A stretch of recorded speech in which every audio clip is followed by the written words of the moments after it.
Hey, book lovers, welcome back to Shelf Addiction, the podcast where we dive deep into the pages of thriller and fantasy reads. I'm your host, Tamara, and today we are discussing the second book in the War of Lost Hearts trilogy. But first, a quick heads up. If you crave the full visual experience and want to ditch the ads, head on over to Patreon. You'll unlock ad-free video episodes, including exclusive after shows and other exclusives. Prefer audio only? Spreaker listeners, you are in luck. After shows and exclusives are available there as well. Want even more bookish banter? Join us over on the Book Clubs app, and don't forget to subscribe and leave us a review wherever you are listening.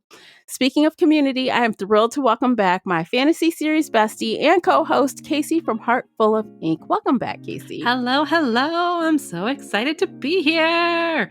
Are you ready for today's episode? I'm ready. Are you ready? Are you ready? Are you ready for I this? don't know. We're about to find out. I don't really know what's about to come out of my mouth right now, so we're going to find out together. I love that. I love that so much. Yeah. Okay. We can talk about that in a moment. But first, you guys, you can find links for both Casey and myself, as well as the podcast in general, in the show notes. So click around, do all the things. We appreciate for doing that. Before we begin, I want to remind you that we discuss full spoilers during book chat. So spoiler alert, you've been warned. Today we are discussing Children of the Fallen Gods, written by Carissa Broadbent. The audiobook is narrated by Esther Wayne and Dan Callie, first published March 30th, 2021 by Carissa Broadbent, and later released on audiobook by Tandor Audio. The ebook is 636 pages. The unabridged audio is 19 hours and 30 minutes. Casey, would you kindly read the synopsis? No war can be fought with clean hands, not even one's waged for the right reasons, not even the ones you win. Tasana bargained away her freedom to save those she left behind in slavery. Now, bound by her blood pact, she must fight the Order's war, and Max is determined to protect her at all costs. But when a betrayal tears apart Era, Max and Tasana are pulled into even bloodier conflict. Tasana must gamble with Reishi's power to claim impossible victory, and Max is forced into leadership, must confront everything he hoped to forget, his past and his own mysterious magic. All the while, darker forces loom, far darker even than the Order's secrets.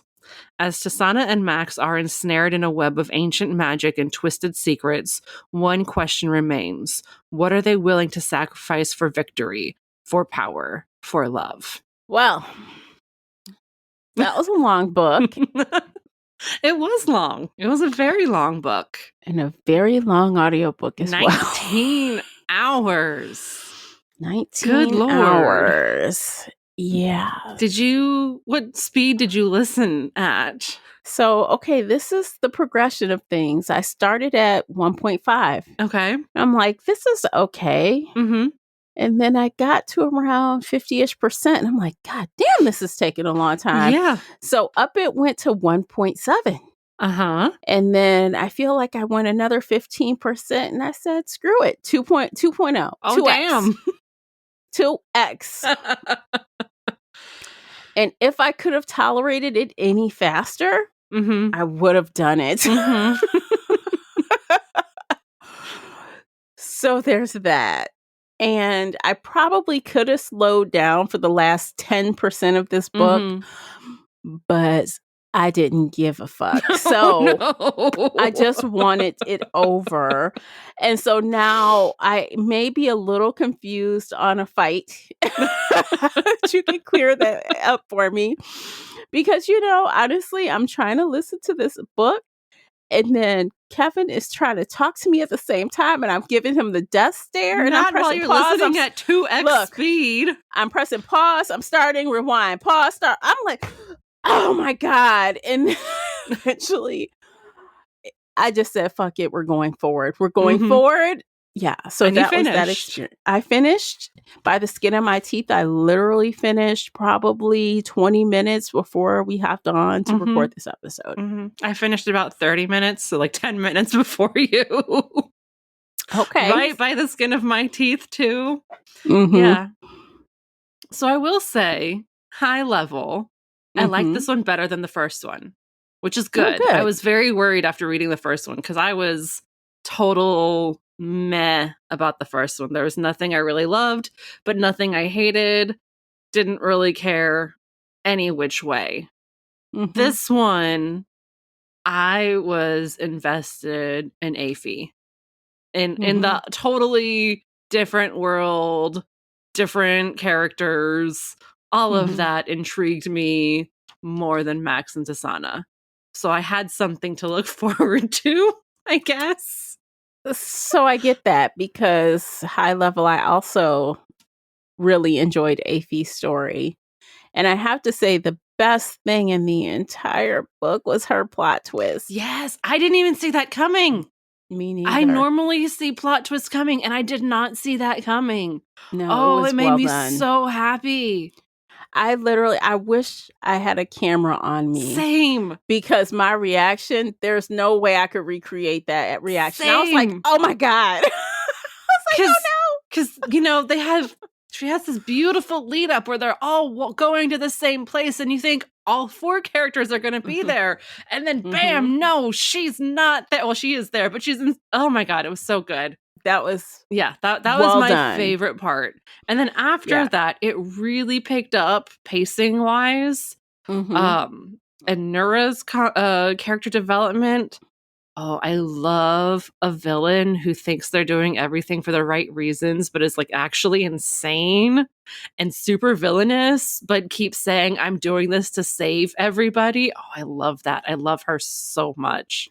And actually, I think it was another piece of genius that the author did by giving us her backstory in the way that she did. Yes, the memory scene. Yeah. Yeah. The that plot was really twist was unique. my favorite scene, and then the memory scene was my second favorite scene because that was brilliant to really like get in her head, experience her entire life, understand why she's doing what she's doing, agree with her to an extent because yes, if you know these evil people are going to come and take over and destroy your country, you should try to protect your country. But she's so fucked in the brain that she's doing it evilly, but I love it. I love it so much. It makes me giddy. Yeah, she's a real villain. And like you said, she thinks she's doing it for the right reasons. But that always and that's more interesting than the previous villain who is now dead. He just wanted power. He just wanted power for the sake of power. And then was corrupted because there was maggots in his brain or something. And then just died. Yeah, he was using powers that he really didn't have the ability to use. And so it was he was disintegrating before everyone's eyes, basically. But Nura, she's been working against him this whole time. She's been the villain this whole time. They thought he was the puppet master, but she was the real puppet master. I don't hate it. I do like that. I'm like, okay, that's very interesting. But still, she's got to die. I'm sorry. Oh, You've got to die. But she's such a well done villain. Well drawn out, well crafted, beautiful villain. I'm in love with her. She needs to die. She needs to be stopped. But I love her villainy. I love her backstory. I love the reason isn't just, oh, I love a man, or oh, I just want power, or nobody will ever love me. She's very intentionally I did this to myself. I cut myself off from everybody. I don't want to love anybody, but I need to love my country and protect my country. Right. And that's beautiful. I wish, I don't know. It was well done. I don't want to criticize it because I do think that was the second, that was the second best part of the book. Yes. And I hope she can keep that up with her because now that she has us feeling some kind of sympathy for her, right? Even though she's a bad person, what will happen in the next book? Will we totally get more from her point of view? Will we? I hope so. We got the epilogue from her point of view. So I'm hoping that's setting up for future stuff in book 3. Because I would love to watch her descent into madness go even deeper. I'm here for it. I want that. I want that so much. Like, when I tell you that is my catnip, that is my catnip. Ooh. Okay. Well, I mean, the So author better keep it up she then. better keep it up, or I will come back here and cry in the next episode and be like, this book is terrible. Oh my gosh, don't disappoint Don't Casey. Don't disappoint do me. it. Yeah, I mean, it's going to be interesting because, now Nura has what she always wanted, which is power. She did want the power as well. Yes. She did want that seat and she moved like she wanted it. But now Max is compromised, so she's got to deal with him and whatever is inside of him. She's got to deal with Tasana and Sam and all the gang who are like, Tasana is like, I got it. We got to save him. She's like, how the fuck long have I been asleep? She's like, what happened? I don't remember what happened. It was crazy. And there's a lot going on. And then, of course, we have the Fae still that are a part of this whole thing now when they weren't at the beginning. So there's a lot to contend with in the next book. Oh, yes. But Yeah. I after book 1, I had very low hopes so book 1 was just so boring to me. Like, it was all the world building. It was all that we have to learn magic. We have to practice this. We have to do this. We have to do that. And it was just boring, right? Like, I wasn't invested. It wasn't bad, but nothing captivated me. Nothing captured my attention. This book, I was super invested in Afy's story from the beginning, from that first line where she was like, I used to be a princess and now I'm bawling in bar rooms and like I've been almost murdered by my father. And like, I was just invested in her story. I wanted more of her. And her little romance And too. that was so cute. Yeah, I really liked how she was growing. Like, she went from someone who didn't think she deserved to be the Tennyson or whatever to someone who is like, I am the Tennyson. We doing what I fucking say. And we're doing what I think is right. She got a little boyfriend. She figured out that her parents lied to her. She had all these revelations about herself. And then it seems so great. And then all of a sudden, oh, God. And then traitor, she gets betrayed in the worst possible way. Everybody dies in front of her. She gets cut apart and tortured for over 5 centuries. That was sad. Now, see, that's also something else the author did really well. We understood and felt the torture she was dealing with it without literally, like, it was touched on, but we didn't like experience it like real time, which I was happy for because they dismembered her. Yes. They got her somehow they got her essence or powers mind, in her brain, something from a physical being into something that could head hop on humans. But that was after like a couple centuries of like pushing trying her with trying. Yeah, like it was horrific what they did to her.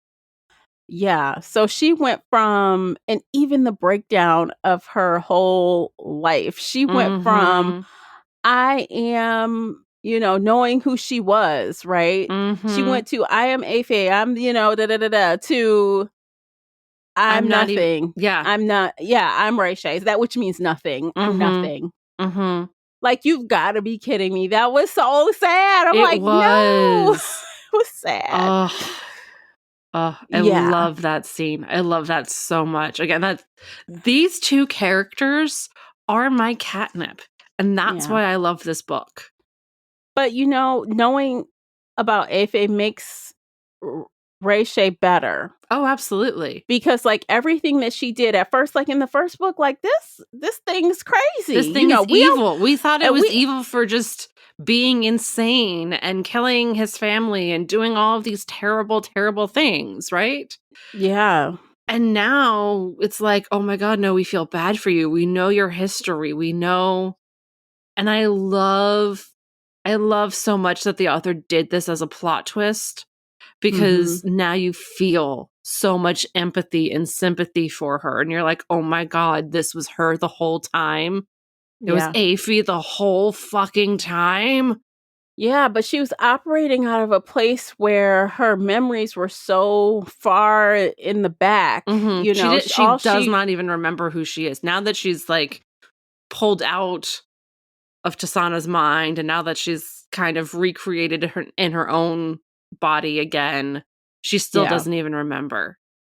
No, but she's always been operating, you know how your subconscious, like her subconscious remembers, right? Yeah. Because when Tasana was seeing her memories, she's like, I know that guy. Mhm. I know that name, you The know. blonde So hair. so she's always been operating from this place of pain and vengeance and everything else, but she might not have remembered why, right? Like, Mhm. why was Ray Shay doing things? Why was she like clinging on to Max and other things? You know, like all Mhm. those things now they sit a little bit differently. Mhm. And she is not a real villain because she is someone that has been abused and used, and this is the Mhm. result of that. This is what happens when you turn somebody into a monster and then you're surprised when they act like a monster. Yes. Yes. 100%. Yeah. That's it. I love that character, and now I like Ray Shay too. I Uh-huh. like her in both ways. Mhm. Mhm. Same. Yeah. I'm here for it. I need Team Ray Shay. Team Rachel. I need more of her point of view Yeah. in book 3. I need her to get her memories back. I need her to fall in love with her king all over again, which, Yeah. by the way, he was fucking shot with an arrow and fell over, and we thought he was dead. Yeah, we did think he was dead. And now he's alive again. And I'm just like, can you tell me how he lived? Was it did they only puncture one lung instead of his heart or something? Magic. I'm living for this reunion. But yeah, no, I'm living for the reunion. I'm so happy. Yeah. Ugh. Yeah, Yes. it's great. Like, honestly, But it's also, so how can good. we hate him when the love of his life, he discovers she's alive and has been tortured for 500 years? So his response is, let's burn the world down. Yeah. Like, yes, king, burn the world down. Get rid of all humans. Look, that is the epitome of Shadow Daddy activity, right? hell Like, everyone yes. loves when Shadow Daddy that comes in and like, let's burn this bitch down. Burn the world down. My woman was tortured. You hurt her. We're killing you. And I'm just like, yes. Yeah, it was really interesting. I know I'm but supposed what's to be gonna team happen? human, but no, I'm team The Faye. humans are awful. The humans are annoying.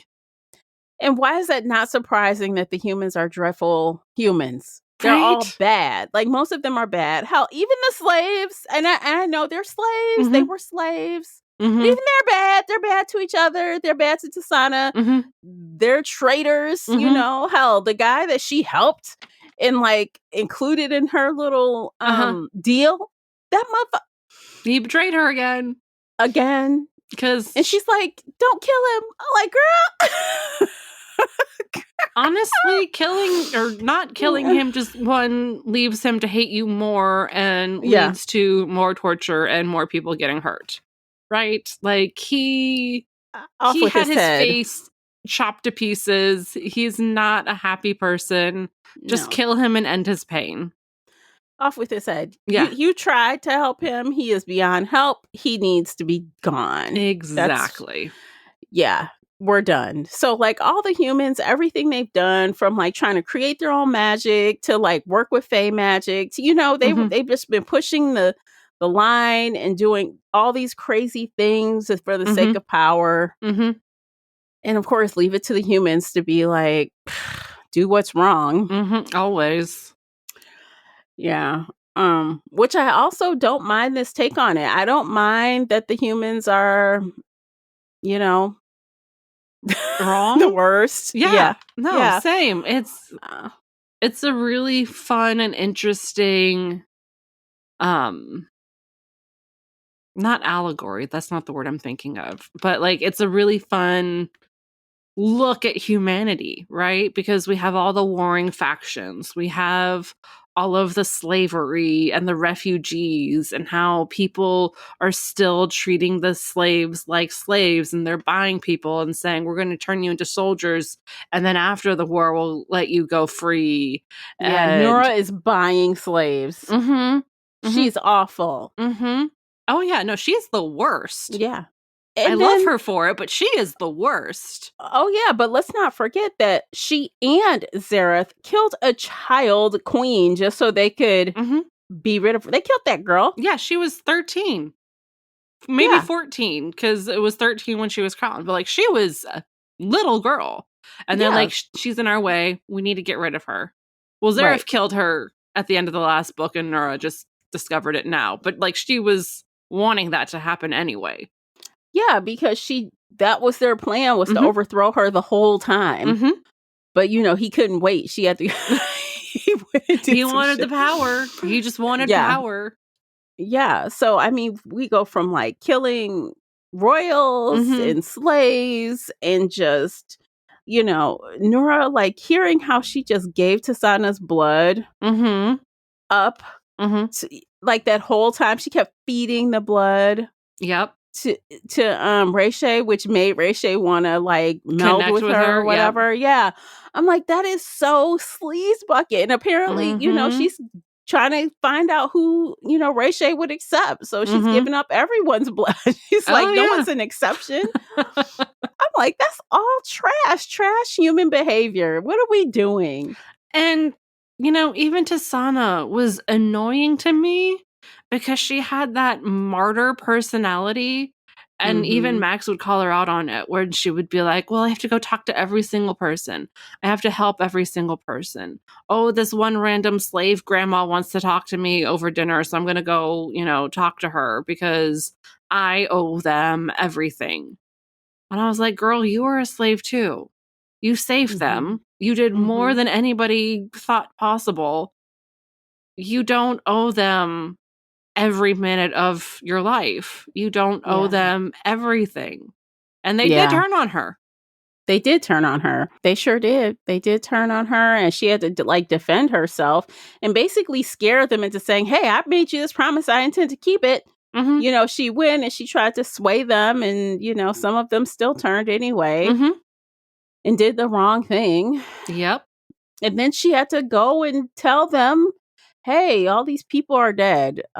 Sorry. And she still felt it was her responsibility to do that in the end.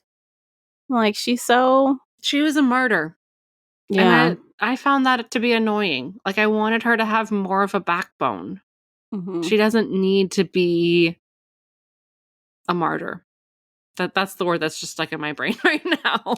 Well, at the end there, after she, did that, where she went, they had all the hands delivered and stuff, and she had to go tell them all that all their people were dead. After that, she has that whole conversation with Max, like, what if we just ran away? What if we just went away? And I'm like, what? Girl. I was like, do it. Humans are trash. I dare you. I double dare you. You'll be back in 5 minutes because some grandma needs you to help make soup or something. Like, but Max is similar. I think he wants to think he's more selfish than that, but he's not. He would stay and do the right thing, whether he wanted to or not. So, which he proved, because he was like, yeah, I'll stay and be in charge. And that fucked up everything. But yeah. It did. And even that poor kid, the kid that was learning magic, and now, he's even confronting Max, like, are you going to bail? Are you going to just leave us? And he's like, yeah, no, I'm not going to do that. I mean, he wants to, but no, he does want to bail, but he won't. Yeah. And especially now, Tasana's not going anywhere. He's not going anywhere. So... yeah, the humans are very annoying. They got a lot to learn. But, the Fae are annoying as well. Like, they do each other dirty as well. Oh, absolutely. They had 500 years of infighting. And, I mean, before all of this even happened, even more centuries of fighting. But yeah, no, when he showed up and he was like, hey, Fae, do you remember me? I remember you. As soon as I found out you were still alive, I came to find you. I was like, yes, King, yes. Burn this world down for her. Oh my gosh. Oh, I think that's going to be so good. I feel like the third book is going to be really good. I hope so. I hope so. She's setting it up. She said all of the pieces are in the right places to take this out on a bang. Oh, like yeah. this could be a banger from beginning to end if she does it right. Because unfortunately, the downside of this, like we mentioned before, was like it was slow to start, very slow. So slow. I mean, okay, so we say slow, but they were in battles. And I find it so funny that like she's literally starting with fight scenes and both you and I are like, "Nah, this is boring." See, the problem is this, and I'm going to use another book, a series that I refer to a lot when it comes to like art of war type of stuff. You know, the Pierce Brown books. Yep. There was a lot of fighting and a lot of war, but at that point, we already were really invested in those characters and we cared about what happened to them. So when the fighting and the war was going on, we were like dialed into it. That really didn't happen here. There was a lot of fighting for the sake of fighting. It, yeah, it all made sense, but we didn't care about really anything that was going on. So it's like, or the characters themselves. Like I feel like normal readers, not us, would be more invested in Max and Tasana. Like you and I, we could leave them, right? We could have a totally different book without them and be happy. I think normal readers like them as main characters and are probably invested in those fight scenes. But like I didn't have a connection with book one, so I didn't care that they were fighting. I didn't care that they, had to fulfill their oaths and go win all these battles. And it's been months since they've seen each other and they're, I was almost said texting. They're writing letters to each other and adding the word love to be like, yes, I do care about you still. And I was like, I don't care. I didn't care about that at all. When I saw that they were going to separate them at the beginning of the book virtually, I'm like, I don't like it. And the reason why I thought that is because whatever momentum we were gaining with trying to believe them as a couple and buy into them as a couple, to separate them like that, I feel like that does not make me, yearn for them to be together. It makes me like, oh, well, what's next, So it did the opposite, I think, what the author wanted it to do to me. So I was not like, when are they going to be together again? I was just like, oh my God. I did not like how she did that at that point. It was too soon to do that to them, in my opinion, based on the status of their relationship and how we as an audience are supposed to just love this couple. Because I've said it with other books. If you can't make me buy into the couple, if I don't believe it and want it as much as they do, then I'm not really dialed in the way I should be. So hard agree. Hard agree. But no, I was like, okay, they're separated. I don't care.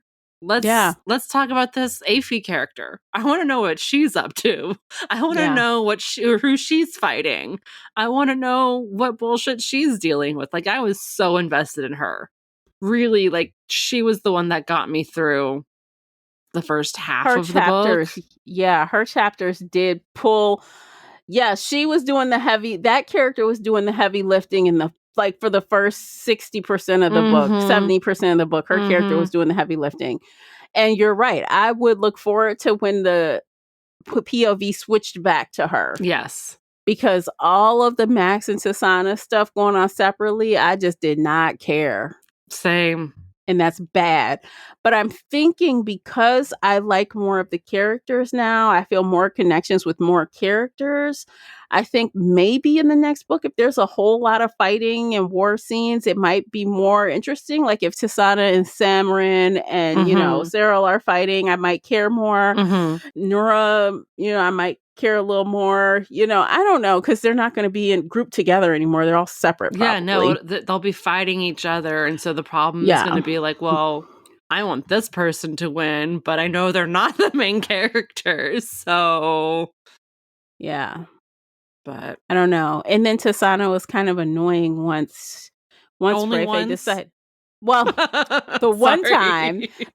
time when, when Rafe decided to save her, remember they were having that conversation between the two of them when they just knew one of them would have to die? Oh my And God. she's like, Yes. you promised me I could die, so, I'm going to do this. And basically, Tasana came back from the brink of death. Sam brought her back. And of course, with the help of Rafe kind of like tossing herself into the darkness. But after that, Tasana, I don't know how many times she brought up she didn't have the power or power. I was like, girl, I have the magic, the power. I'm useless. I was like, didn't you have powers before you connected with her? Weren't you doing all that butterfly stuff before this? Yeah. Did she just take all your magic away? Or No. are you crippling yourself because you feel like you need to have the super booster person in your brain? It's exactly that. I think her power might have been level 2 out of 10. And then with Rayshay, she was level 10 out of 10. So why work on trying to be powerful on your own, or why work on your craft when you just have this powerhouse boosting you? So she's lazy. She's gotten lazy. She doesn't know what to do. And she's like, oh, I'm only power level 2. That's what it seemed but like. Not even. She's like, I'm power level 0.5. I have to like suck life out of people, and the fire will like spit out of my fingers, but it's not good power. It's like and then it disappears. Backwards. Yeah, she backslid so hard, which is weird. That's strange. Everything you had before you had the boost is still there. It should be. Yeah, because in book 1 she was helping Max burn stuff, so I don't understand that. Yeah, that's strange. I don't know. It was weird. Let's take a quick break. You guys, check out these commercials. By listening to those, you are supporting the podcast. And don't forget to pick up like a little something for yourself. It's the fall season is around the corner. Pick up a sweater or a hoodie or something. Or those book journals. They're so cute. Yes, or a book journal. So visit our Dashery store or click the link below to find the book journal. And we'll be right back. Welcome back, guys. Okay, what else? What else should we discuss? I know you got some stuff over there. Honestly, no. What? I know. No? Okay, look, we need to bring back the Casey's plot holes. I know. My brain is fried. I'm editing 2 other books right now. And also one of them is a romantasy that has elves. And I keep wanting to say elves instead of fae. So if you hear me say elves, I mean fae. You did such a good job the first half. You did not say elves once. Good. I'm fighting my brain so hard right now. I mean, it was just so... I was bored for so much of it. And I think I was like reading but zoning out through so many sections. And I feel bad about that. But like legitimately, I just don't care about the main characters. Yeah, that's fair. Like I feel bad, but there's nothing about either Tasana or Max that I don't hate them either. I don't hate them, but I don't love them. They're just there. And I'm like, okay. Whereas like Nura, yes, she's evil and she's bad and she's doing all these horrendous things. But I love her for that because she has depth. She has personality. She's not just Miss, I'm going to be a martyr. I'm going to, go eat soup with grandma. I'm going to talk to everybody. I have to protect everybody. I'm going to win this battle by breaking the cliffside. Like, I have to be Little Miss Perfect. Like, Tasana just feels like such a Little Miss Perfect. She has a lot of trauma, which is good, but it's just... Again, the author missed the mark with that character, and this is why. Think about Red Rising. Darrow, all he wanted, his whole mission was to break the Reds free, right? Chop the golds down to size. Yes. And set the Reds free. And that kind of aligns with Tasana a little bit. that's what she wants, but you can't get in that, like, you just don't root for her in the same way. It's different. It's not hitting.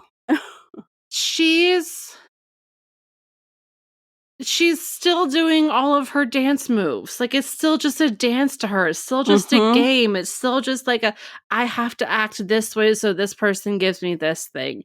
And I realize, like, she is so traumatized. Like, her backstory is also horrific.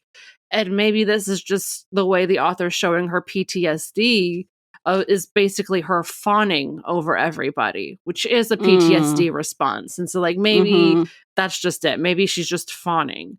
But I want to see her rage. And maybe we'll get that in book 3. But I want to see this angry, abused woman raging and actually burning the world down.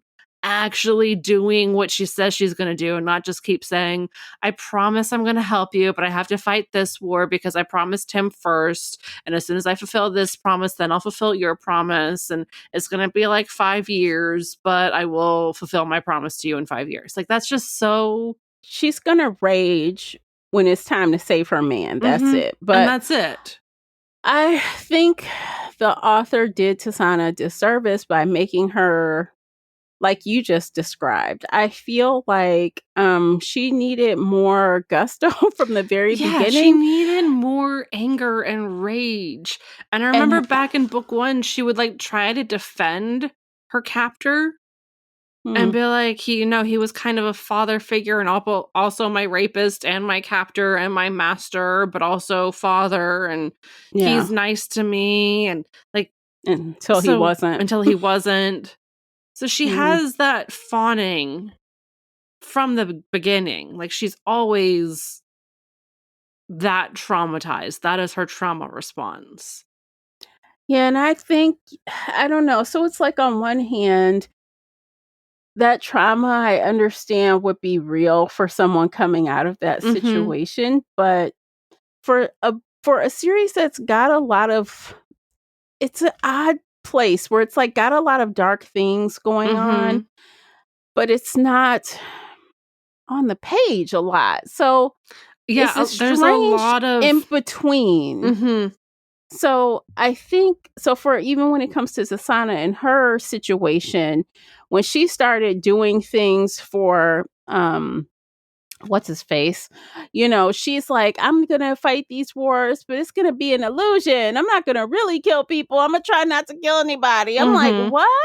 Okay, so that almost really contradicts the violence of the story. Like, all the things are so volatile, but she's like, I'm gonna just make a show.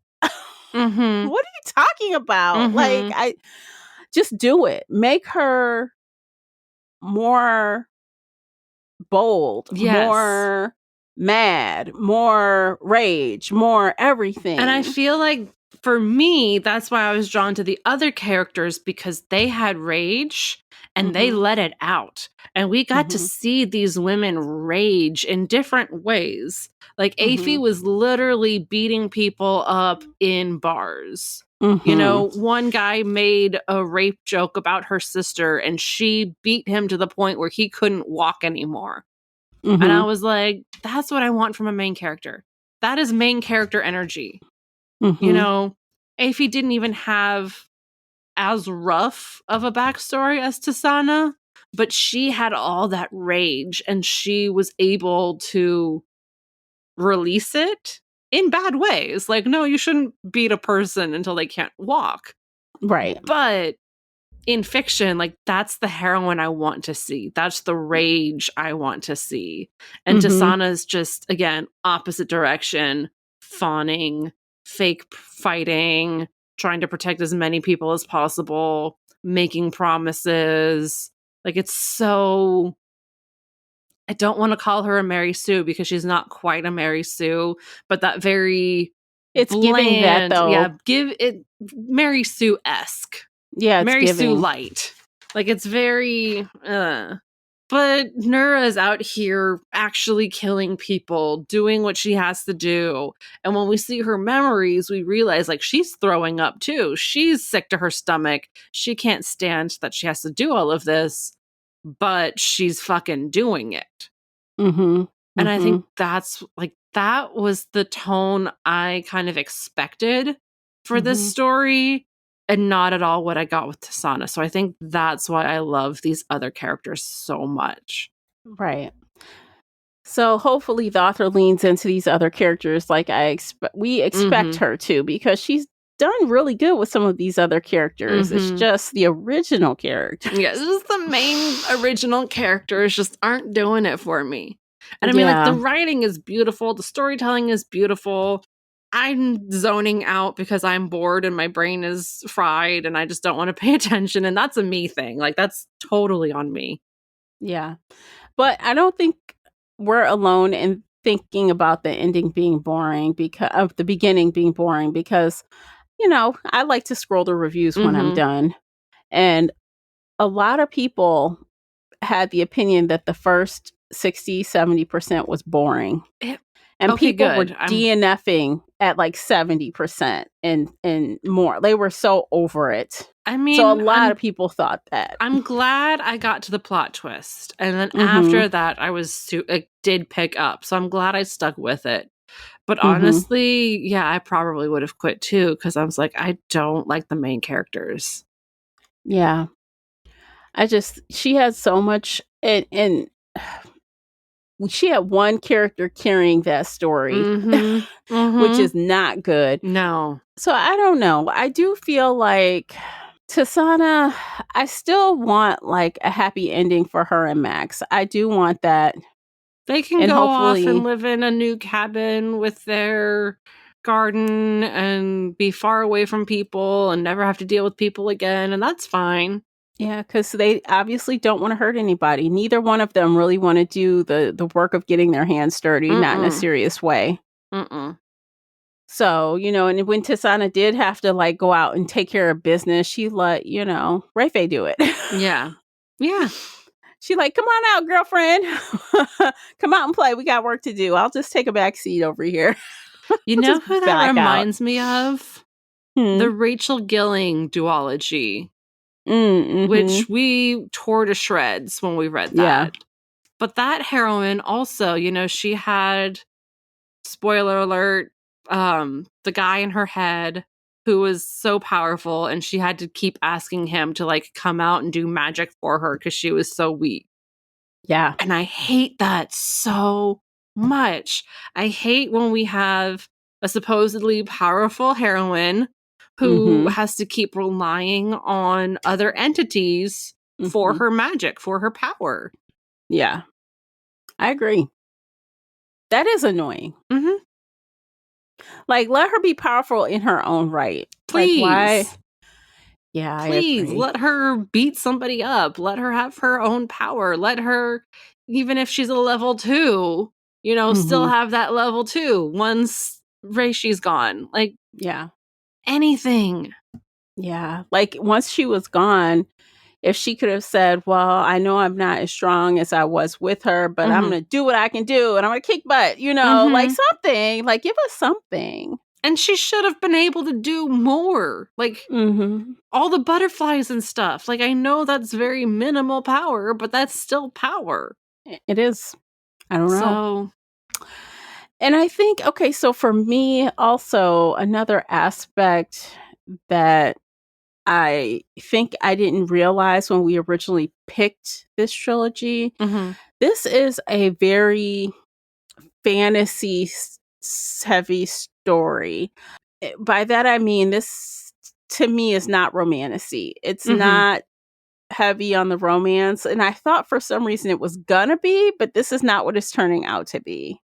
So I think just if by chance you're listening to this conversation and you're thinking about reading it, and you know this conversation is making you want to check it out, just know there's like barely any romance. There's barely any. I mean, like, they're in love and they just keep saying we're in love. There's not a lot of character growth or relationship growth. No. Like there was a lot of relationship growth in book 1. Book 2 is just, yes, we love each other. And we're still in love with each other. And we will always be in love with each other. Forever and always. Same love. Yeah. Like there was no growth to it. No change. There's no romance in no that. romance. To me, yeah. So I don't know.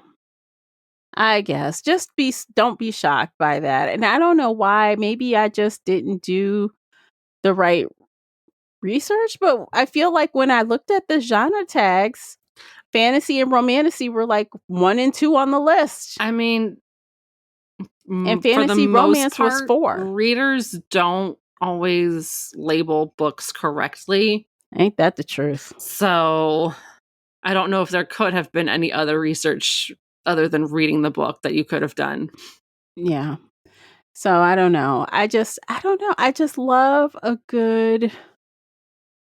We read a lot that's not romantasy, so it's Mhm. not like I'm hung up on romantasy. But if you're going to put it in the position where you want us to care about these 2 characters getting together and having their happy ending, you need to give us a little bit more, just a little more.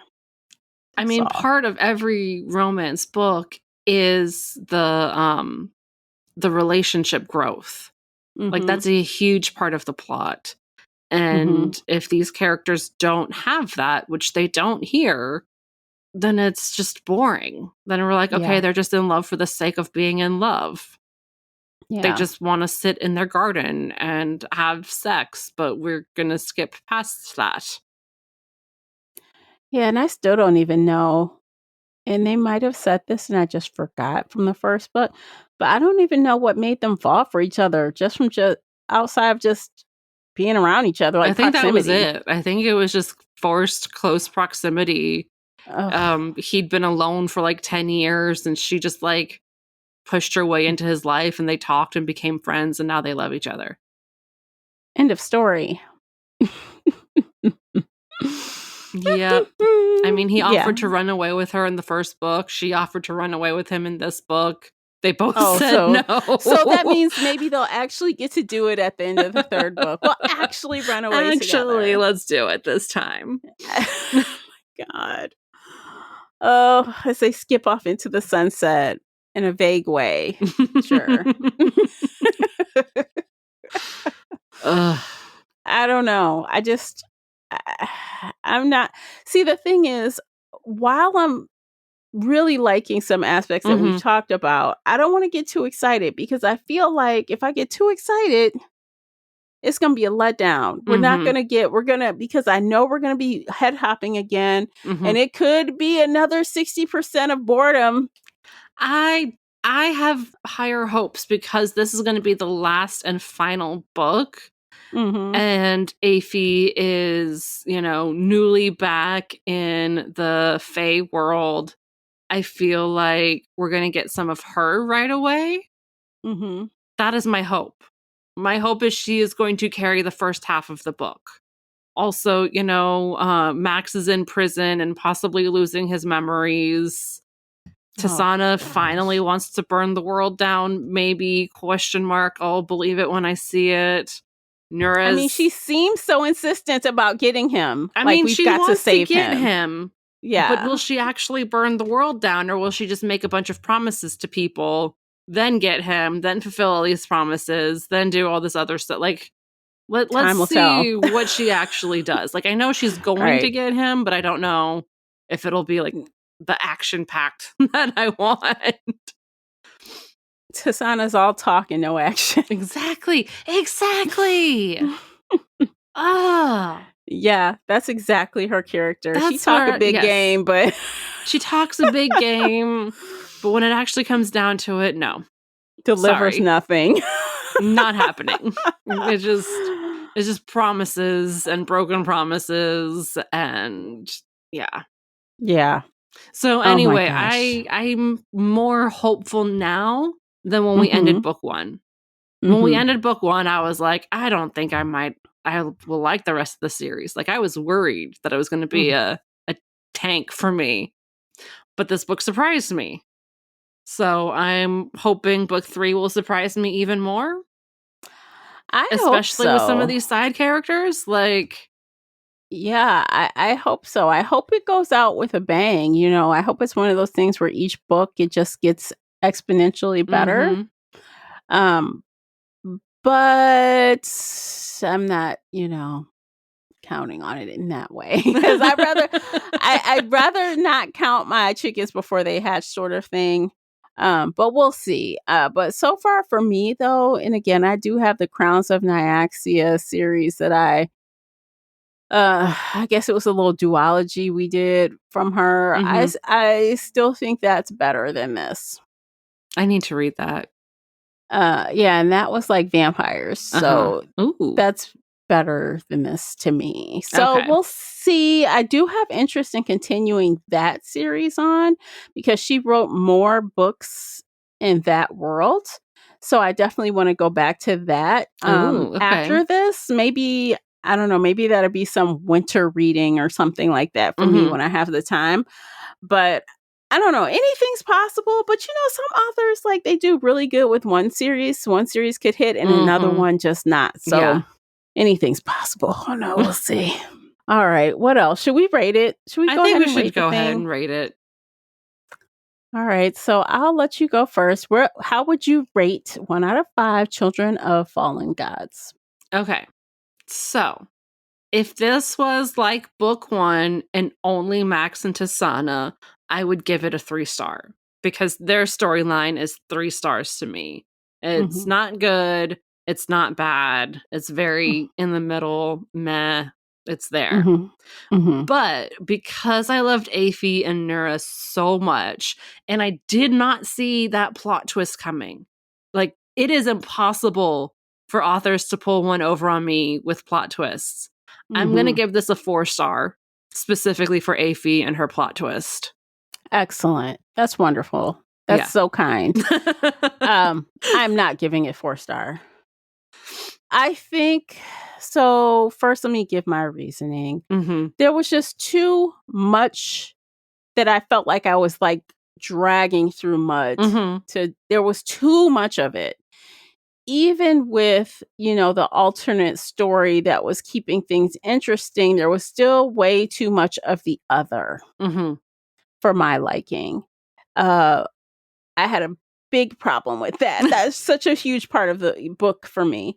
And the general pacing was slow Mhm. to me. Even with, Aphie's story, it was still slow moving. And I also agree with you. I think that plot twist of finding out that Aphie was Rayshay was amazing. It was Mhm. well done. She gets lots of props on that. Mhm. Um, so she had a couple, and again, like Nora's backstory, Love it. excellently Mhm. executed. But the rest, and some of it, I feel like the fighting at the end there, between Max and Nora, like some of that kind of got lost for me, probably because I was rushing so much. Mhm. And I know some of that's probably my fault, but it is what it is. Yeah. So some of that kind of got, I don't know. I don't want to throw the baby out with the bathwater kind of thing, but I'm like, some things were lost in translation for me where I'm like, Mhm. I got to figure out what the hell happened. So with that said, there was just enough good things for me to give this a 3. Good. It's a solid 3. Mhm. It skated through because of the Mhm. good things that I enjoyed. If those things weren't there, if those 2 things weren't there, this would have been like a 1. Ooh, yeah. I mean, to be So, fair, like, if these 2 side characters weren't here, it would also be, like, a 2-star for me. Like, they were so boring. yeah. I just don't connect with Max or Tasana at all. Like, they barely skated by with 3 stars in book 1. Yeah. Like, they if there was nothing else, I can't stand them. What did I rate book 1? Do you remember? Either a 3 or a 4. I think you gave it a 3. Yeah, that sounds about right. I'm like, I don't think I would have gave it a 4. I don't think. But now I'm curious because now I can't remember. I know Probably a I gave the 3. first one a 3. Mhm. But yeah, no, like, if this was just the 2 of them constantly just being annoying, I would probably try to quit the series. Like, but because we have so many cool secondary characters, because we now have all the Fae coming in, like, and we have villains who are actually good villains now. I am hopeful for the future. Okay. Well, now I think about it, maybe I did give it a 4. I don't know. I don't remember. Well, if I did, this is a step down. So we'll see what happens with Mother of Death and Dawn. We'll see if things like end with a bang. But also, can I just say, I hate the cover art for book 2. Oh, yeah, please. It's looks so terrible. Awful. Like, what is that? I don't know. I know it's supposed to be the outfit she wore to the ball, because I guess that's the theme, because she wore the red dress from the cover of book 1 to that ball, and now this ball, I don't know, but it doesn't look good. Well, it's totally out of, I don't know, out of sync with the other 2 covers. It looks weird. I mean, they all look weird. Yeah, but my God.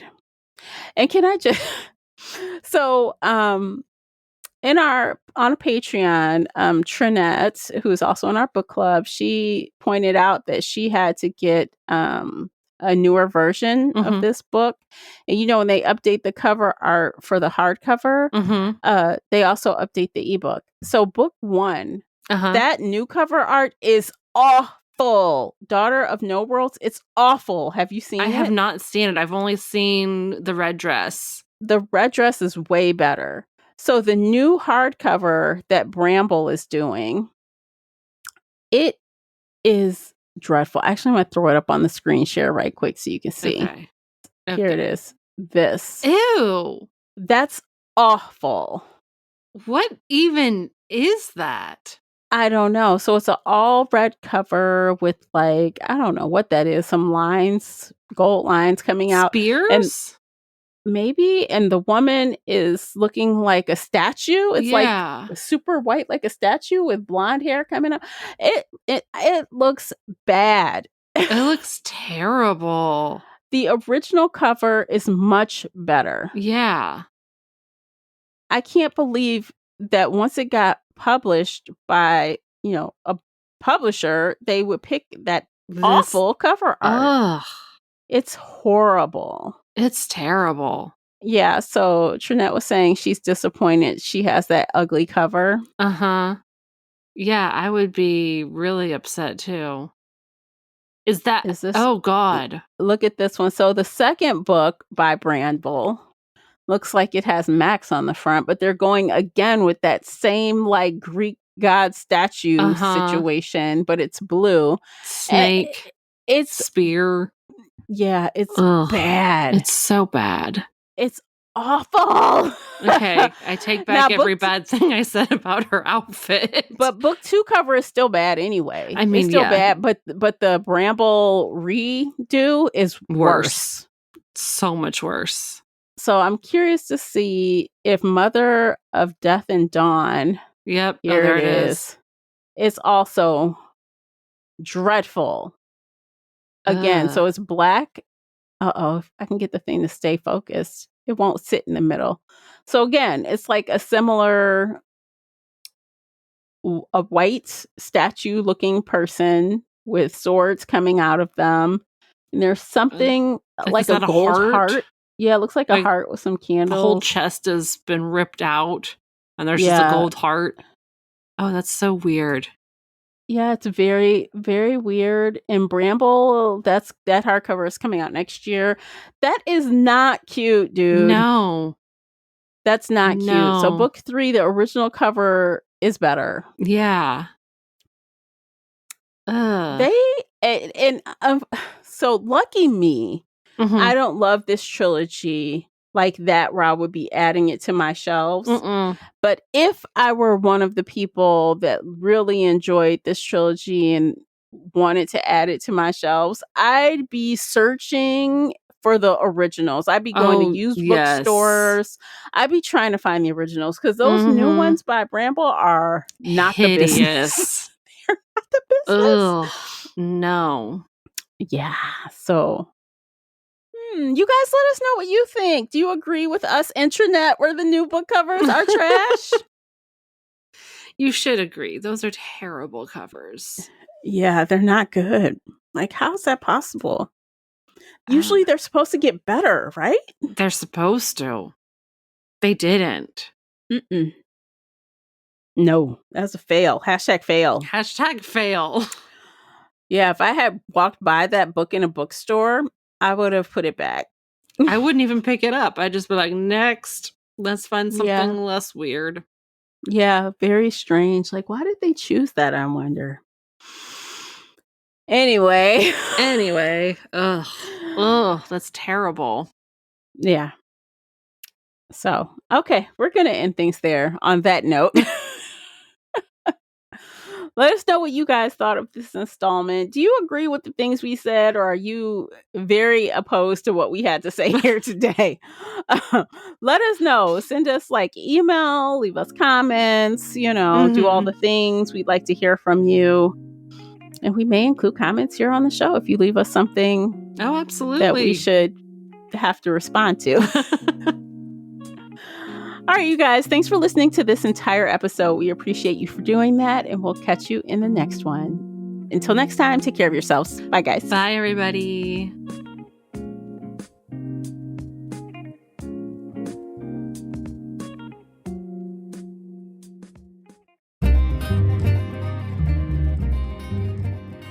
Did you enjoy today's episode? If so, please head over to Apple Podcast or Spotify and leave a positive 5-star review. It's a simple action that makes a big difference. You can also like this episode on your favorite podcast player or share it with your fellow bookworm friends on social media. Joining the Shelf Addiction Patreon family is another way to support us. For as little as $2 a month, you can help our team create even more amazing bookish content.